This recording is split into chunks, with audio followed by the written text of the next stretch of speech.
ప్రభునందు ప్రియమైన శ్రోతలకు వందనములు. ఈ పోడ్కాస్ట్ కార్యక్రమం నాకు స్వాగతం. మీ అందరి కొరకు ఈ కార్యక్రమమును ప్రసారం చేయుచున్నాం. విని దైవాశీస్సులు పొందుకోగలరు.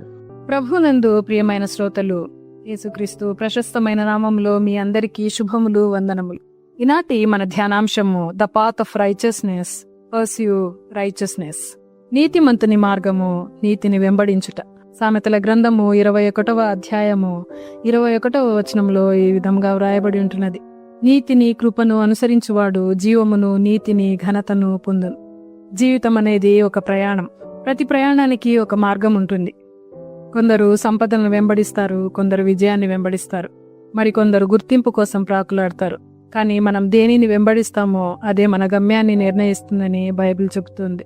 సామెతల గ్రంథము 21వ అధ్యాయము 21వ వచనం ప్రకారము నీతిమంతులకు ఆశీర్వాదములు అయాచితంగా లభించవు.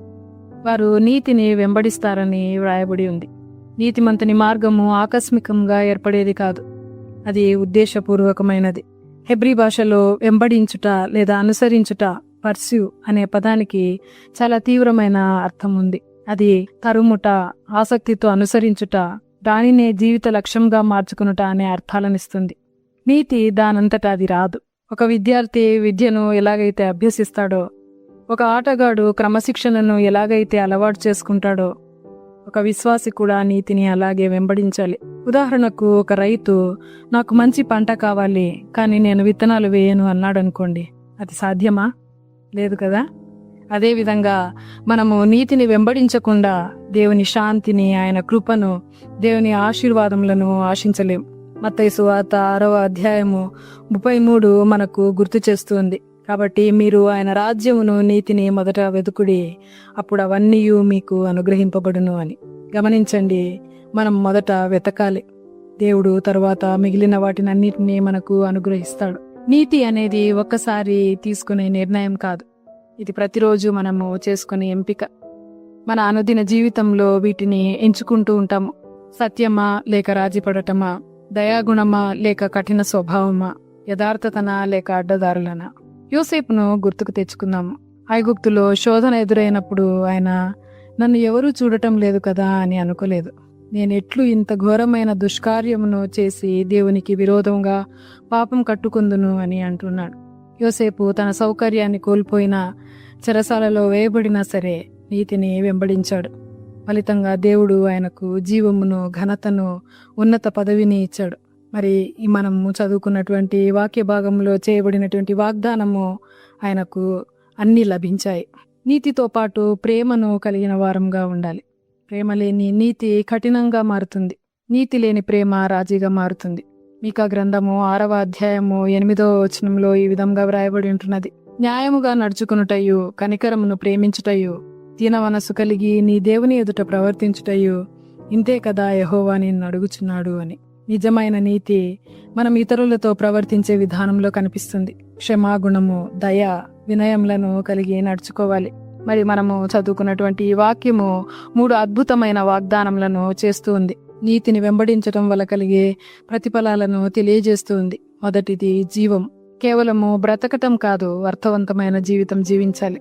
యోహాను సువార్త 10వ అధ్యాయము 10వ వచనంలో యేసుక్రీస్తు ప్రభువుల వారు అంటున్నారు: నేను గొర్రెలకు జీవం కలుగుటకును అది సమృద్ధిగా కలుగుటకును వచ్చి తిని అని.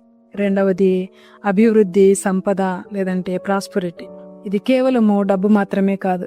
దీని అర్థము దేవుని కృపలో వర్ధిల్లటం మరియు స్థిరత్వాన్ని కలిగి ఉండటం. కీర్తనకారుడు అంటాడు, అతడు చేయునదంతయు సఫలమగును అని. మూడవది ఘనత, ఆనర్. ఈ ఘనత మనుషుల నుండి కాదు, దేవుని నుండి కలుగుతుంది. మొదటి సమూయేలు గ్రంథము 2వ అధ్యాయము 30వ వచనంలో ఈ విధంగా వ్రాయబడి ఉంది: నన్ను ఘనపరచు వారిని నేను ఘనపరచుదును అని. ఈ వాగ్దానములను పొందుకున్నటకు మనము నీతిని వెంబడించు వారంగా ఉండాలి. నీతిమంతుని మార్గము సులభమైనది కాకపోవచ్చు, కానీ అది అత్యంత ప్రతిఫలదాయకమైనది. నీతిని, కృపను వెంబడించడం వల్ల జీవమును, అభివృద్ధిని, ఘనతను పొందుకుంటాము. కాబట్టి ఈరోజు మనలను మనం ప్రశ్నించుకుందాము: నేను తాత్కాలికమైన వాటిని వెంబడిస్తున్నానా లేక నిత్యమైన నీతిని వెంబడిస్తున్నానా అని. దేవుని ఆశీర్వాదానికి నడిపించే మార్గాన్ని ఎంచుకుందాం. ప్రార్థన చేసుకుందాం. మా ప్రియ పరలోకపు తండ్రి, మీ వాక్యము ద్వారా మాతో మాట్లాడిన విధానమును బట్టి మీకు వందనములు చెల్లించున్నాం. మేము నీతిని కృపను వెంబడించు వారంగా ఉండుటకు మాకు నేర్పించుము. తద్వారా మీ వాగ్దానములను పొందుకుని వారంగా ఉండులాగున కృపచూపమని యేసునామంలో అడిగి వేడుకొనుచున్నాము తండ్రి. ఆమేన్. ఈ కార్యక్రమమును గూర్చి మీ సలహాలు మరియు మీ ప్రార్థనా అవసరతల కొరకు మమ్మను సంప్రదించవలసిన మా ఫోన్ నంబర్ 944585085039 మరియు ఈమెయిల్ ఐడి info@fibaonline.org. మా ఫోన్ నంబర్ మరొకసారి 9480585039. Email ID info@fibaonline.org.